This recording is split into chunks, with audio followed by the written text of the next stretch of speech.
राज्यातील शेतकऱ्यांसाठी आजच्या दिवसभराच्या महत्त्वाच्या झटपट आणि ठळक बातम्या. शेतकरी मित्रांसाठी आज महत्त्वाच्या बातम्या सध्या आलेल्या आहेत, त्यामुळे व्हिडिओ शेवटपर्यंत बघा. चॅनलवर जर नवीन आला असाल तर नक्कीच चॅनलला सबस्क्राईब करून ठेवा. शरद पवार आणि अजित पवार एकत्र येणार. उपमुख्यमंत्री पवार, प्रदेशाध्यक्ष जयंत पाटील यांच्यामध्ये बंद दरआड चर्चा झाली. कापूस सोयाबीन पाठोपाठ तूर हळद उत्पादकावर संक्रांती निर्माण. तर कापूस सोयाबीन पाठोपाठ आता तूर आणि हळद उत्पादक शेतकऱ्यावर तूर आणि हळदीचे भाव कमालीचे घटल्याने मोठे संकट ओढवले असल्याने शेतकरी हताशपणे सरकारकडे पाहत आहेत. 3.5 लाख हेक्टरवर उन्हाळी पिकांची पेरणी. मार्च मध्ये सरासरी ओलांडली. गतवर्षीपेक्षा 80,000 हेक्टर वाढले.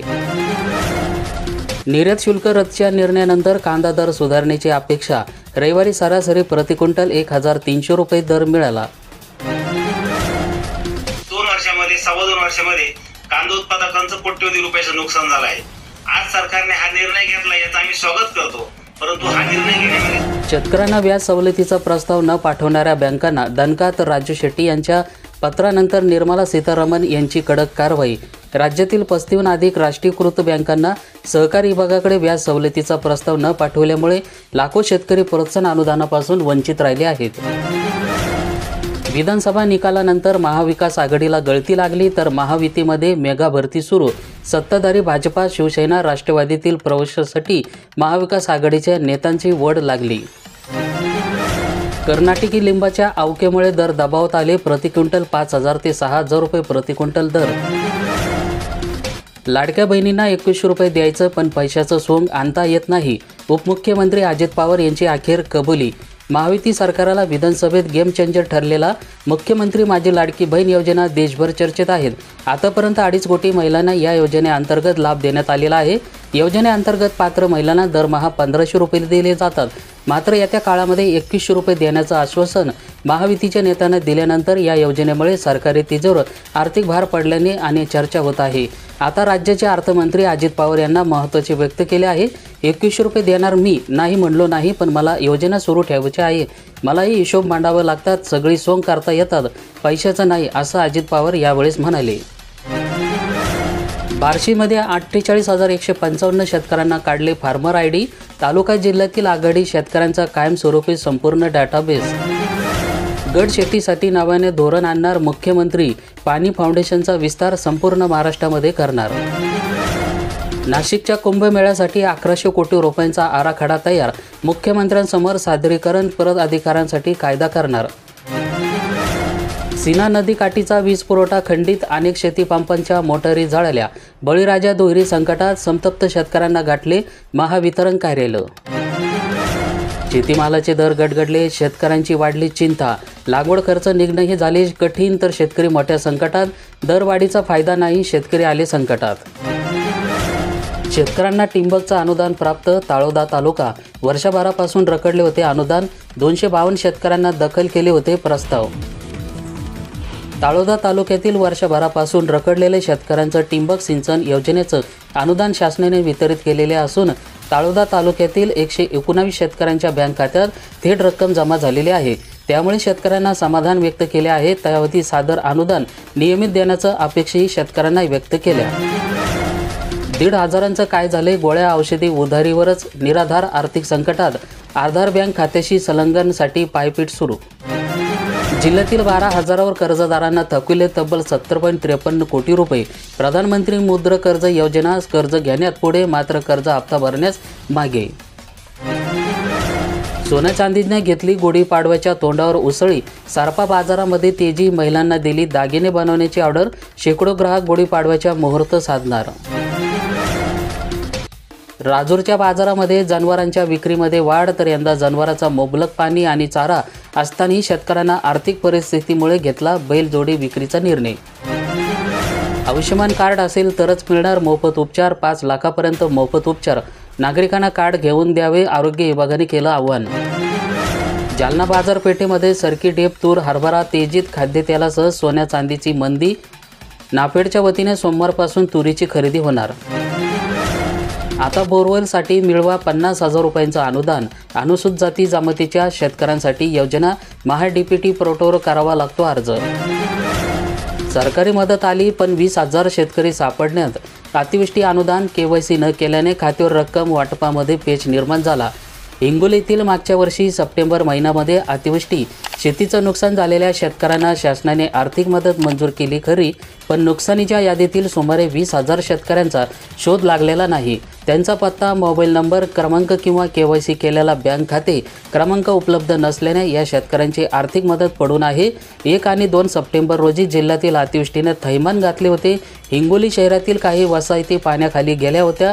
तसेच ग्रामीण भागामध्ये अतिवृष्टी आणि पुरामुळे खरीप पीक वाहून गेले होते. जमिनीसुद्धा खरडून गेल्या होत्या. नुकसानग्रस्त शेतकऱ्यांना मदत देण्यासाठी जिल्ह्यातील महसूल प्रशासनाने तातडीने पंचनामे करून मदतीची मागणी सरकारकडे केली होती. त्यानुसार जिल्ह्यातील 2,96,779 शेतकऱ्यांना 419,48,21,306 रुपयांची आर्थिक मदत जिल्ह्याला प्राप्त झाली आहे. ही रक्कम शेतकऱ्यांना खात्यावर थेट जमा करण्याची आता प्रक्रिया सुरू करण्यात आलेली आहे. बाजार समितीच्या जाहीर दरापासून केळी उत्पादक शेतकरी दूर. जळगाव जिल्ह्यातील केळी उत्पादक बाजार समितीच्या जाहीर केलेल्या दरापेक्षा कमी दर मिळत आहे. व्यापारी थेट विचारात स्वस्त खरेदी करत असल्याने शेतकऱ्यांना मोठ्या आर्थिक तोट्याला सामोरे जावं लागत आहे. जिल्ह्यातील शेतकऱ्यांना मिळणार रखडलेला पीक विमा 185 कोटी रुपये. पहिल्या हप्त्यापोटी सरकार देणार 700 कोटी रुपये. विम्याचे 2,160 कोटी राज्यातील शेतकऱ्यांच्या खात्यामध्ये जमा होणार. राज्य सरकार 2 दिवसामध्ये पहिल्या हप्त्याची रक्कम देणार. अखेर रखडलेला खरीप 2024 मधील पीक विम्याचा प्रश्न आता खऱ्या अर्थाने सुटला आहे. विम्याचे 2,160 कोटी रुपये शेतकऱ्यांच्या खात्यामध्ये जमा होणार आहेत. कारण राज्य सरकार येत्या 2 दिवसामध्ये पहिल्या हप्त्याची रक्कम विमा कंपनी देणार आहेत. तर त्यानुसार बीड जिल्ह्यातील शेतकऱ्यांच्या खात्यामध्ये 185 कोटी रुपयांचा अधिकचा निधी जमा होणार आहे. अखेर 7 महिन्यानंतर 65,000 शेतकऱ्यांना मदत झाली मंजूर. ऑगस्ट आणि सप्टेंबरमध्ये नैसर्गिक आपत्ती राज्य शासनाकडून प्राप्त झाली निधी. 62,000 जणांना काढला फार्मर ID. शासकीय मदत मिळवणे होणार आता सोयीचं. सांगोला तालुका कृषी अधिकाऱ्यांची माहिती. फार्मर ID काढण्याची प्रक्रिया वेगाने सुरू. 31 मार्चपूर्व पीक विम्याचे पैसे द्या, शेतकऱ्यांची मागणी. 2024च्या खरीप हंगामात अतिवृष्टीमुळे झालेल्या नुकसानीची भरपाई 31 मार्चपूर्वी शेतकऱ्यांच्या खात्यामध्ये जमा होणार असल्याची माहिती कृषी मंत्री माणिकराव कोकाटे यांना विधान भवनामध्ये दिली आहे.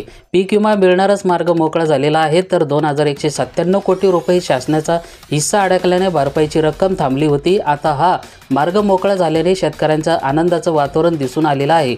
तिजोरीत खडखडाट होणार असल्याने अनेक योजना बरगळल्याच्या होत्या. पीक विम्याची रक्कमसुद्धा यामध्ये चक्रात अडकलेली होती अशी धास्ती शेतकऱ्यांमध्ये होत आहे.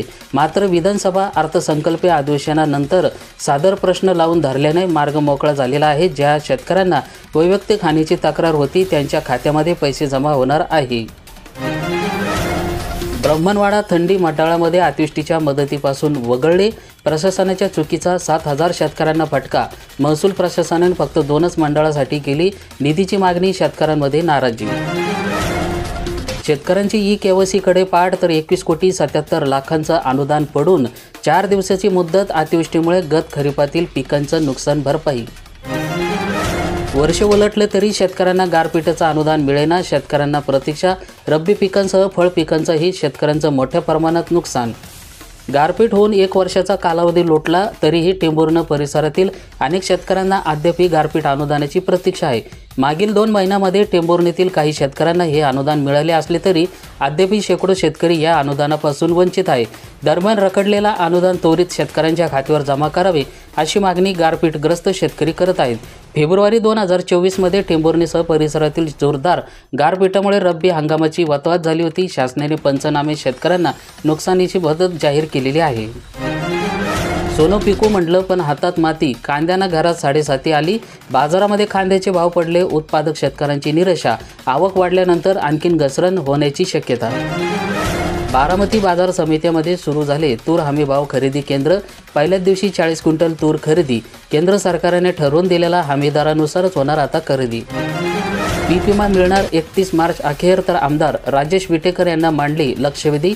कृषी मंत्र्यांना विधिमंडळ सभागृहामध्ये दिली रक्कम वर्ग करण्याचं आश्वासन. शेतकऱ्याला होणार 31 मार्च रोजी पीक विमा शेतकऱ्यांच्या खात्यामध्ये जमा. अतिवृष्टीचा अनुदानाची प्रतीक्षा गोंदी मंडळातील शेतकरी वैतागले. 6 महिने उलटून गेले तरी शासनाकडून नुकसानग्रस्त शेतकऱ्यांच्या काही यंदाचं काम पूर्ण झालं नाही. वर्षभरानंतर गारपीटग्रस्त मदतीच्या प्रतीक्षेत निसर्गाच्या लहरीपणामुळे शेतकरी अडचणीत. 1,18,00,000चा नुकसान भरपाईची प्रतीक्षा. नुकसान होऊन 6 महिने उलटले तरीही शेतकऱ्यांना भरपाई मिळेना. पारोळ्यातील शेतकऱ्यांची व्यथा. तहसीलदारांसह कृषी विभागाला निवेदन, कारवाईची केली मागणी.